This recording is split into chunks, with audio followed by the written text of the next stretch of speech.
ঋতু অনুসৰি এতিয়া ভৰ বাৰিষাৰ সময় আৰু এই ভৰ বাৰিষাৰ সময় আচলতে পথাৰবোৰ এতিয়া সেউজীয়া হ'ব লাগিছিল কিন্তু এইবাৰ অনাবৃষ্টিৰ বাবে বহু পথাৰ সেউজীয়াৰ বিপৰীতে উকা হৈ থাকিবলগীয়া হৈছে যিসমূহ কঠীয়া এইবাৰ পাৰিছিলে কৃষকসকলে সেই কঠীয়াসমূহ এতিয়া বিনষ্ট হোৱাৰ পথত মোৰ সহযোগী ভিডিঅ' জাৰ্নেলিষ্ট গিৰিৰাভাই দেখুৱাইছে এইখন হৈছে ওদালগুৰি জিলাৰ পানেৰী সমীপৰ গোপীপুৰ গাঁও আৰু এই গোপীপুৰ গাঁওখনৰ প্ৰায় 200 বিঘাতকৈ অধিক মাটিকালিৰ এখন বিশাল পথাৰ আৰু এনেকুৱা বহু পথাৰ এই অঞ্চলত আছে যিসমূহ পথাৰ এতিয়া অনাবৃষ্টিৰ বাবে এনেকৈ উকা হৈ থাকিবলগীয়া হৈছে এটুপিও পানী নাই যাৰ বাবে আচলতে কৃষকে ইয়াত হাল বাইছিলে ট্ৰেক্টৰেৰে কিন্তু এতিয়া সম্পূৰ্ণ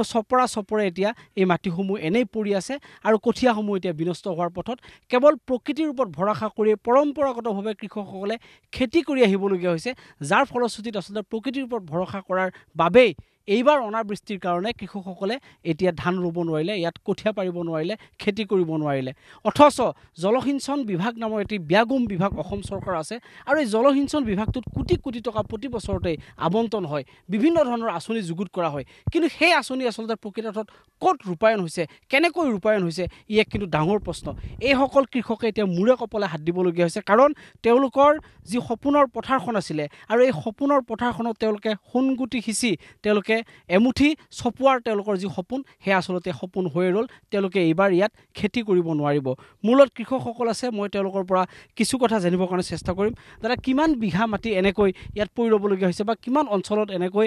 এই চন পৰি ৰ'বলগীয়া হৈছে এই পথাৰ এইখিনিত মোটামুটি আপোনাৰ 200 বিঘাৰো বেছি হ'ব আকৌ ইটো সাইড এটা সুবা এৰি পেলাই নেক্সট সুবাটোত তাতেও 250 বিঘামান মাটি হ'ব আমাৰ পানী নোহোৱাৰ বাবদ আমি এইখিনি অঞ্চলত খেতি কৰিব পৰা নাই আমাৰ এটো সমস্যা কঠীয়া পেলাইছিলোঁ কিন্তু কঠীয়া এতিয়া সময় পাৰ হৈ যাব কঠীয়া মানে সময় পাৰ হ'ব গাঁঠি আহি গ'ল এতিয়া আৰু আমি বৰষুণ হ'লে খেতি কৰিব পাৰিম আৰু নহ'লে আমি খেতি কৰিব নোৱাৰিম আৰু এই আগতে কেনেকৈ খেতি কৰিছিল আগতে আমাৰ এটা নিজৰাৰ পানী আহিছিলে নিজৰাৰ পানীৰে আমি খেতি কৰিছিলোঁ কিন্তু এই বছৰ প্ৰাকৃতিক দুৰ্যোগ বুলিয়ে ক'ব লাগিব আৰু বাগানবিলাকে বৰিং বহাই দিলে হোৱাৰ পিছত পানীৰ নজলবিলাক তেওঁলোকে টানি লৈ গ'ল লোৱাৰ বিনিময়ত আমাৰ যিবিলাক নিজৰাত আহিব লাগে সেই নিজৰাবিলাক আমাৰ এতিয়ালৈকে হোৱা নাই ইয়াত আপোনালোকৰ জলসিঞ্চন বিভাগৰ কোনো সা সুবিধা ইয়াত পোৱা নাই এতিয়ালৈকে আমি জলসিঞ্চন বিভাগৰ কোনো সা সুবিধা এতিয়ালৈকে পোৱা নাই আৰু কৃষক আছে মই তেওঁৰ পৰা জানিবৰ কাৰণে চেষ্টা কৰিম দাদা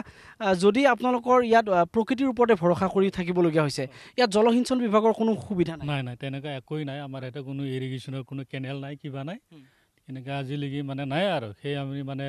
ধৰি লওক পূৰ্ব যুগৰ পৰা মানে পূৰ্ব ককাহঁতৰ দিনৰ পৰাই এনেকৈ চলি আছে মানে প্ৰাকৃতিক বিভাগৰ মানে সেনেকৈ খেতি কৰি চলি আছোঁ আৰু মানে প্ৰাকৃতিৰ ওপৰত চ'লাৰ ছিষ্টেম বা এই ধৰণৰ কোনো ছিষ্টেমৰ ইয়াত বৰিং নাই বৰিং নাই তেনে একোৱেই নাই তাৰমানে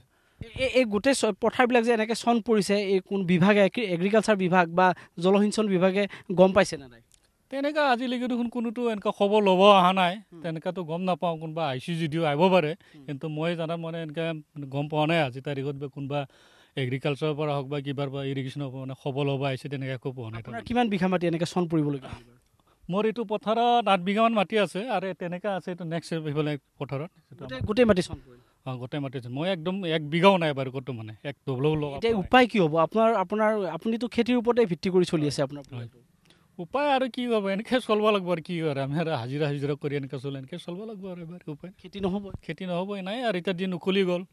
এতিয়া কঠীয়া পাৰিছিলোঁ এতিয়া কঠীয়াটো আৰু টাইম হৈ গ'ল বুঢ়া হৈয়ে গ'ল যেতিয়া এতিয়াতো আৰু এতিয়া আৰু কোনো বতৰদি নাই বৰষুণ দিয়াৰ কোনো সম্ভাৱনা নাই ককা আপোনাৰ কিমান মাটি এবাৰ চন পৰিছে মোৰ 7 বিঘা মাটি এবিঘাও ৰুব নোৱাৰিলে এটা ডুবলো এবিঘাও ৰুব পৰা নাই আমাৰ এই মানে বতৰ বেয়া তাৰপৰা আমাৰ ভূমিকোটাই নাই এতিয়ালৈকে আৰু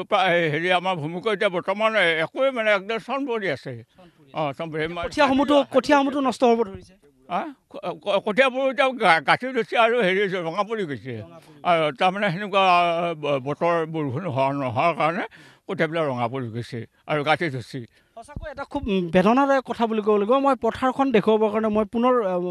অনুৰোধ কৰিছোঁ মোৰ সহযোগী ভিডিঅ' জাৰ্নেলিষ্ট গিৰিনে দেখুৱাইছে। চাওক, এইখন সুবিশাল পথাৰ আৰু এই পথাৰখন এতিয়া সম্পূৰ্ণৰূপে চন পৰি গৈছে। কেৱল আমি প্ৰকৃতিৰ ওপৰত বা প্ৰকৃতিৰ ওপৰত ভিত্তি কৰিয়ে বৰষুণ